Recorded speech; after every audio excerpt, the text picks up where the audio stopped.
Well, it's a absolutely beautiful day here. Beautiful day in the park, isn't it? Well, beautiful day everywhere. Yeah. We just straighten this camera out a little bit.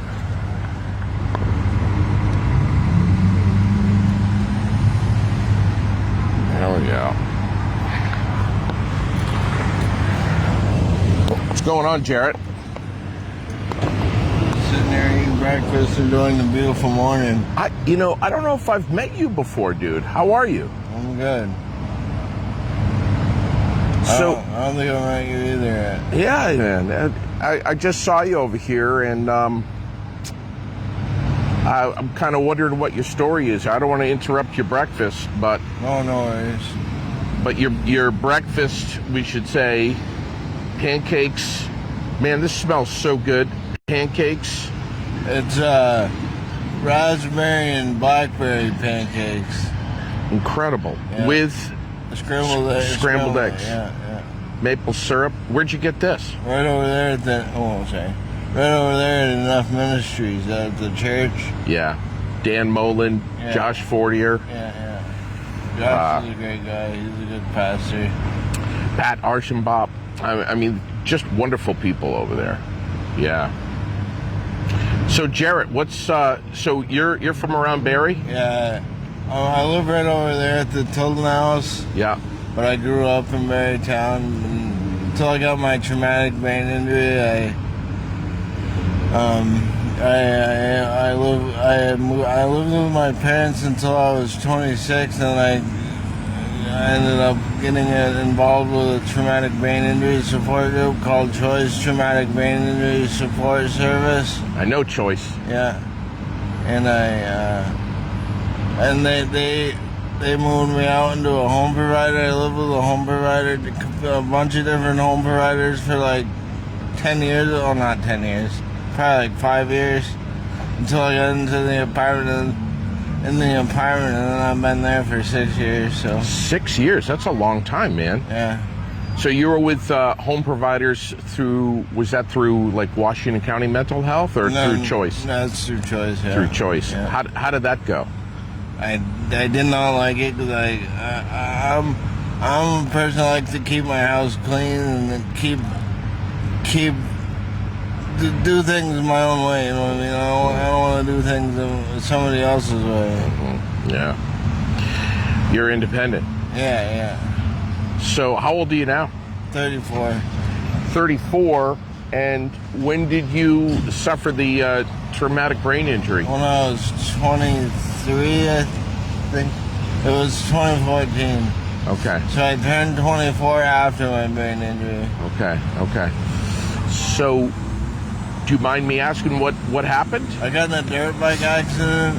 I wasn't wearing a helmet and I was high on marijuana and I was drunk, but my piss test of that night didn't say I was over the legal limit of alcohol, which I drank quite a bit. I know that, but anyways, I went up the road like half a mile on my dirt bike without a helmet, and I either went around the corner too fast. I had a flashlight in my teeth because it was 2:30 a.m. when I went for the dirt bike ride, and I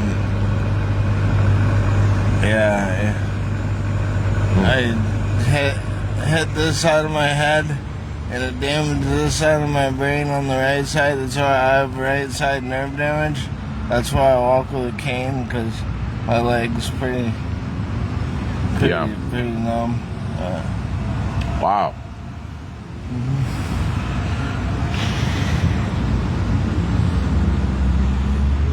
That's quite a story.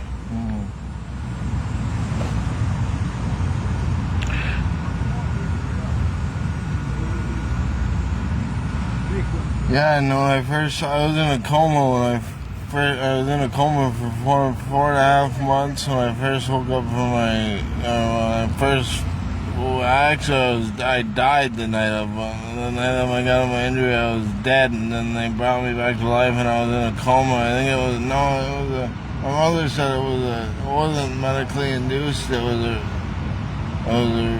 natural, it was a coma. And my brain was like dead. It was misfiring everywhere. I remember I took an MRI, like the first year I got my brain injury, and my whole entire brain was all swollen and messed up. Like the whole page was all lit up. But yeah. How's your relationship with your parents now? Not very good. I actually got into drugs a while ago, and my parents kind of cut me off until I can stay clean for like a year, I think, or I'm hoping. I did talk to them when I was at rehab.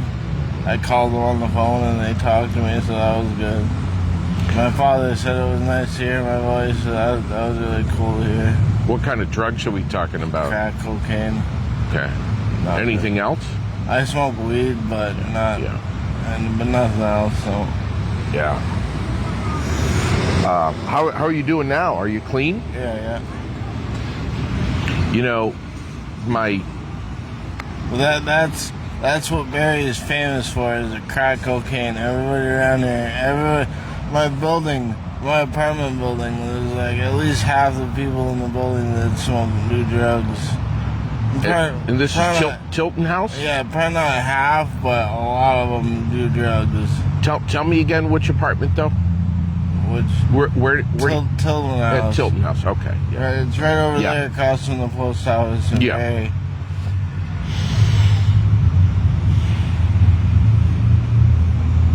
And you still live there now? Yeah. But my case manager keeps saying people, places, and things. I need to cut ties with people that I used to use with, things that I used to do when I used to use, and places where I used to live. And I definitely want to get right out of this town. I want to stay sober for the rest of my life. Other than marijuana, 'cause I like to use that for falling asleep, helps me sleep. Yeah. But and you've been tell me one more time, you've been clean for how long? Probably like 2 months, I think. I want to say. Is it difficult? No, it is at times over there, because all people will offer me, and that's when it's difficult. I have to turn it down, but. Yeah. Wow, man. Yeah. You know, it's interesting. Do you know Brandon Carbo? Yeah. I just bumped into him yesterday, and right now he seems to be kind of on the upswing and doing much better. He's apparently actively seeking some treatment and getting into a program, and but he says the same thing though, that he's interested in getting on out of town and maybe you know, if he can. I mean, he's been clean for a little while, but I mean, if he can stay clean, he thinks it would be maybe easier to stay clean if he could get out of his surroundings. And that's the people around this town. Like when I go for a walk, I see like 100, not 100, but I see all kinds of people I used to either use with or buy drugs from, and I just don't like to be reminded of it. Yeah, that's the case right over here to your left. Yeah. Other side of the gazebo. Yeah. What about your what about your friends? This happened when you were in your accident. Your motorcycle accident happened when you were in your 20s. I'm guessing you had a good number of friends, but I had a really big following before my brain injury, but now I don't have a whole lot of good friends. Do you still have a couple of real good ones though? Very, very few. Where'd you go to high school? Spalding High School. What? Yeah. Over there. Yeah. When'd you graduate? 2009. Okay. And of the few remaining friends that you have, do they stay in touch with you every day, or No. are you a lonely guy? Oh yeah, for sure. I actually just barely got a girlfriend though. I'm really happy about that. Really? Yeah. And the cool thing about her is we both have a traumatic brain injury in common. She got hers when she was 2. She fell in a pool and she almost drowned. But yeah, it's nice to have something in common with her. Where does she live? Right around here? St. Albans. Okay. Yeah, like an hour away. Are you got a phone? You're texting a lot? Are you in touch with people? Yeah. I would love to. I'd love to stay in touch with you and find out how you're doing and jump on the journey here with you, man. Yeah, sure. What's a typical day like for you? I mean, you're here on a Tuesday morning. I basically just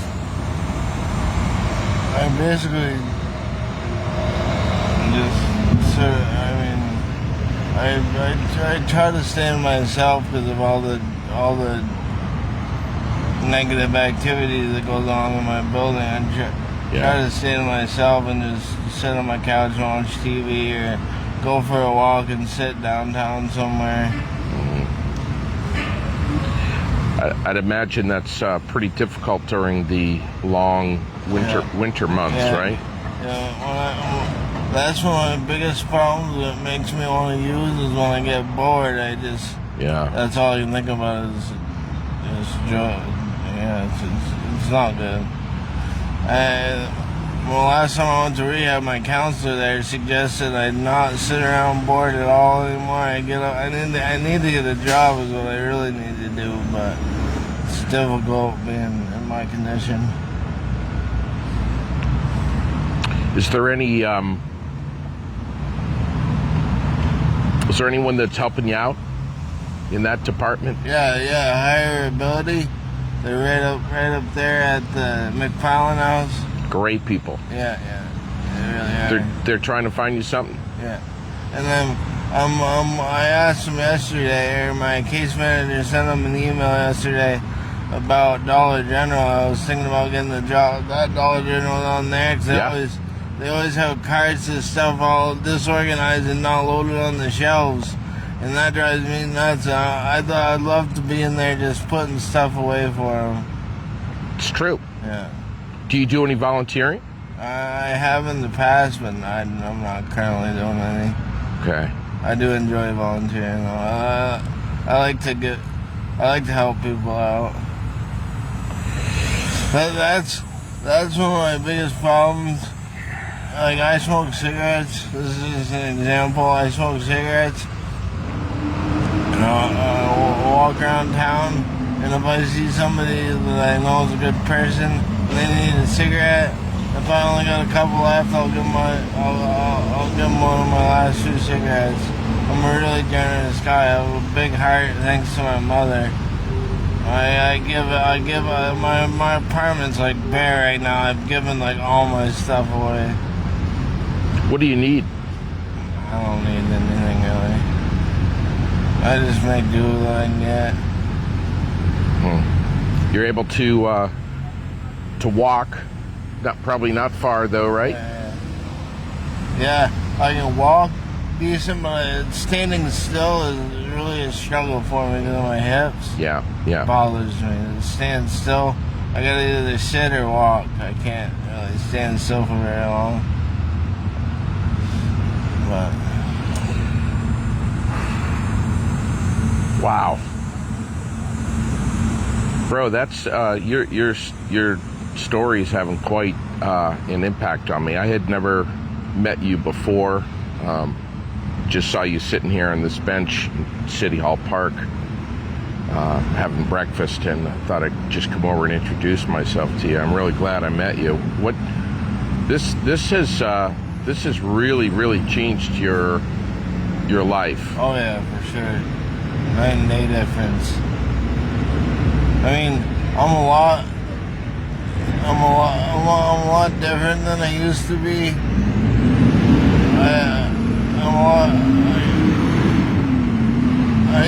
I'm still really shy, but I used to be afraid to talk to people that were new.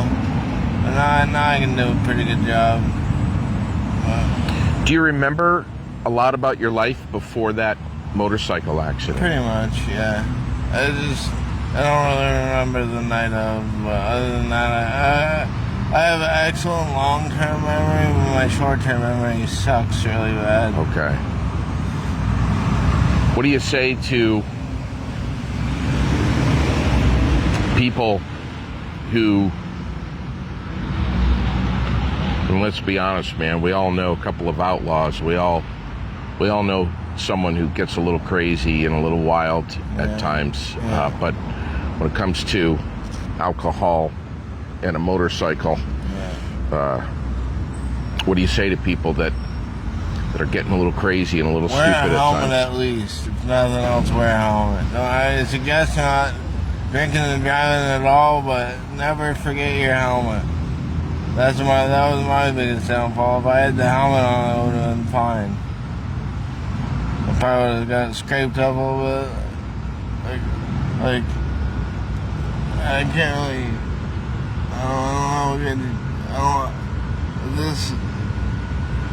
My right arm, my whole right. I already said this. My whole right side. I don't have really much use of, but this hand, you can see the scar I got right there. I got all scratched up on the.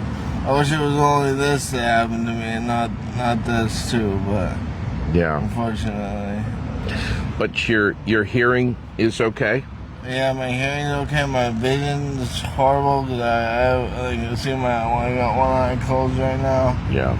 If I have them both open, I'll get double vision. I can see two of things. Yeah. But it's easier for me to keep one eye. That and when the light's out, I always keep one eye closed. Or when the sun's out, I mean.